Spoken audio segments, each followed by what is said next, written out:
चल रहा था, कौन लोग थे जो धरना दे रहे थे, क्यों दे रहे थे, और सर वो गेट जो बाधित किया गया था, बंद कराया गया था, क्या इन प्रदर्शनकारियों के द्वारा ही किया गया था? और बताया जा रहा है सर यहाँ पे जिला अधिकारी का भी ऑफिस है और जो पीछे कचहरी है उसमें कई जजों के कोर्ट ऑफिस है, तो क्या कुछ कार्रवाई की गई है? देखिए, 15 मई को थाना टीपी नगर से एक महिला चली गई थी, जिनके बारे में उनके परिजनों द्वारा 16 मई को गुमशुदगी दर्ज कराई गई थी। 17 मई को उनका शव थाना रोहटा के ग्राम से, जहां की वो रहने वाली थी, वहां से बरामद हुआ था।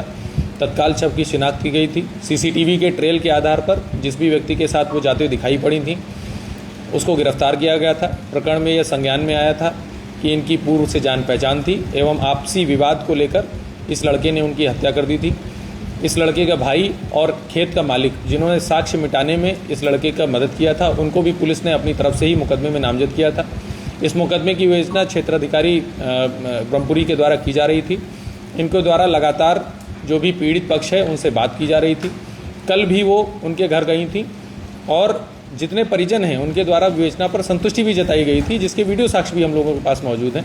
परंतु कुछ आपराधिक तत्वों के द्वारा, जिसमें कि एक व्यक्ति दिग्विजय सिंह भाटी, जो कि भारतीय किसान यूनियन BR अम्बेडकर गुट कोई अपने आप को उसका राष्ट्रीय अध्यक्ष बताते हैं, जो कि अमरोहा से, जिन पर 9 मुकदमे हैं, जिसमें मैं आपको बताना चाहूँगा कि SC/ST एक्ट का केस भी उनके ऊपर लगा हुआ है और वो अमरोहा से जिला बदर हैं। उसके अलावा नोएडा के एक रवि गौतम, जिन पर 4 मुकदमों का आपराधिक इतिहास हमें मिल चुका है, अन्य की जानकारी की जा रही है। एक अन्य व्यक्ति जिस पर राष्ट्रीय सुरक्षा कानून के तहत भी कार्रवाई की जा चुकी है।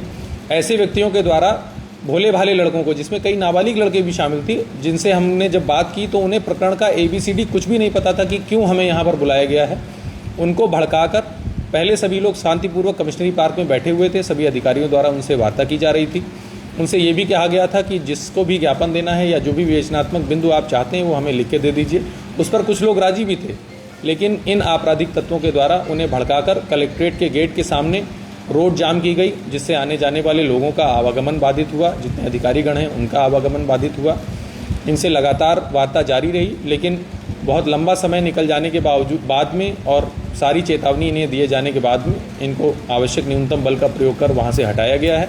इस प्रकरण में जिन लोगों के द्वारा ये अराजकता फैलाई गई है और जिनका जिस प्रकार का आपराधिक इतिहास है, उनके विरुद्ध सम्यक धाराओं में थाना सिविल लाइन पर मुकदमा पंजीकृत किया जा रहा है। इस प्रकरण में अभी तक 5 लोग हम लोग की हिरासत में आ गए हैं। अन्य लोगों के लिए हमने टीम लगा दी है और इस प्रकार की अराजकता बिल्कुल भी बर्दाश्त नहीं की जाएगी।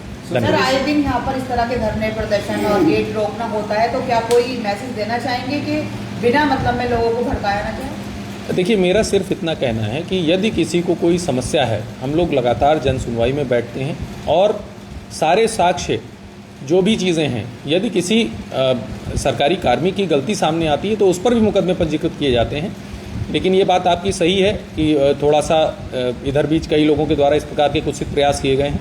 रोड जाम करने के मामलों में 4 मुकदमे अभी तक लिखे जा चुके हैं, ये 5वां मुकदमा लिखा जा रहा है। अनावश्यक लोगों को भड़काकर जो अराजक तत्व इस प्रकार की अराजकता फैलाने का प्रयास करेंगे, उनके खिलाफ निश्चित रूप से सख्त कार्रवाई की जाएगी। भोली भाली जनता और जो पीड़ित पक्ष है, हम लोग लगातार C प्लान एप्लीकेशन के माध्यम से जनता से वार्ता करते हैं।